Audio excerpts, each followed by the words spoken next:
Mən bir dənə maraqlıdır. Baxın Murad. Mən bir dənə maraqlıdır Murad. Mən də rəfiqəmdə eyni ətri alırıq. Deyim ki, Chanel şans məndə də var, onda da var. Deyir ki, mən vururam, məndən belə iyi gəlmir, səndən yaxşı gəlir. İndi həqiqətən, misal üçün də, məndə mi yaxşıdır, onda pisdir? Yoxsa o özündəkini görmür? Hər qoxu, hər bədəndə eyni deyil. Nisbətən bəli. Bədənin qoxusu ətrin kimyasını tamamilə dəyişə bilməz. Bu mümkün deyil. Bu yaxınlarda bunu tələbəm sual verdi. Parfümeriya dərsi, yəni belə nəzəriyyəni keçirik onun.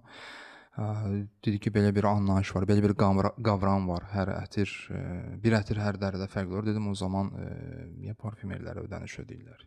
Niyə bu qədər əziyyət çəkirlər? Bir dənə ətir icad olunsun. Molekulyar tərkibdə molekulyar dedikləri ətirlər var. Hansı ki, onlar adlarını çəkib etmək istəmirəm, yormaq istəmirəm. Amma bəzi ətirlər var ki, onlar molekulyar ətirlər adlanır. Bir ətir istehsal olunar. Bütün ətir istifadəçiləri onu istifadə edir və hər kəsdən fərqli qoxu gələr. Nə qədər məntiqsiz bir şeydir. Amma müəyyən mənada təbii ki, bayaq dediyim kimi, bizim axı özümüzün, dərimizin qoxumuz var.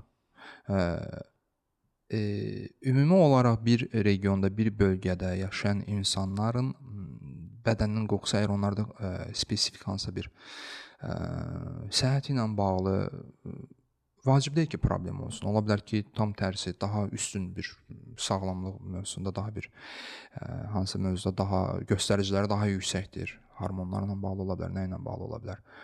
Bu şeylər olmadığı müddətcə bir regionda yaşayan, məsəl üçün, ekosistemi eyni olan adamların dərisindən gələn qoxu da eynidir.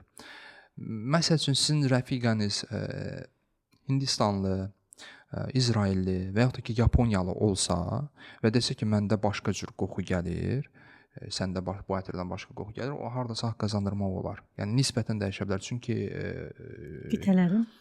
Təbii ki, Yaponlar ən qoxusuz insanlardır. İsraillərin dərisindən, qidalarına görə tamam fərqli qoxu gəlir. Hindistanların, Pakistanların tamam fərqli qoxu gəlir. Hətta Azərbaycanda şimal zonasındakı insanların dərisindən nisbətən fərqli və s. və l-axır. Bu formada təsir edə bilər, az təsir edə bilər. Çox güman ki, xanımda adaptasiya baş verir. O qoxunu beyin özününkiləşdirir, o ətri özününkiləşdirir, onu qəbul edir, həzm edir, özündə hiss etmir. Necə ki, biz öz dərimizin qoxusunu hiss eləmirik. Yəni, burnumuzu dərimizə yaxınlaşdırmasaq hiss etməyəcəyik. Bəlkə yaxınlaşdırdıqda da hiss etmirik. Amma o qoxu oradadır. Bu, bütün mövzularla bağlıdır. İstər olduğumuz otaqda, istər hər hansı bir kofe shopda daxil olan kimi kofenin qoxusu gəlir. Bir müddətdən sonra qoxu yoxdur orada. Evdə anamız yağ soğan qovurur. Giririk, qoxu gəlir. İştahımız açılır. Bir müddətdən sonra adaptasiya baş verir və biz o qoxunu hiss eləmirik.